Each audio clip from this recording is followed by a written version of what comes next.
দয়াময়ী মায়ের জয়। তো কলকাতা থেকে আর এক ভক্ত মা ফোন করেছিল আমাকে হাত চালানোর জন্য। তিনি মা সারদা দেবীকে দেখতে পান। তো মা সারদা দেবী কিসের জন্য দেখা দিচ্ছেন তাকে, সেই সমস্যা সমাধানের জন্য বলেছিল হাত চালান করতে। তো দেখো হাত চালান করছি। সেই দিদির নাম হচ্ছে শিপ্রা দিদি। তো চলো দেখতে থাকো ভিডিওটা, অবশ্যই ভালো লাগবে। হাত চালানটা দেখে নাও। দেখো মা হাত চালান করছে।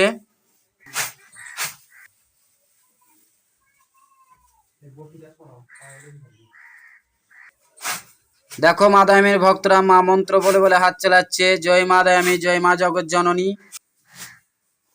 দেখো মা দয়াময়ীর ভক্তরা দ্বিতীয়বারে এই ঘরে গেল। এই ঘরে ধরেছিলাম কি মা দয়াময়ীর নাম জপ করতে করতে ঠিক একদিন মা সারদা ওকে কথা বলবে, কি কারণে দেখা দিচ্ছে। তো এই ঘরে গেল, আর এই ঘরে দেখা দেবে না ধরেছিলাম, তো এই ঘরে যায়নি।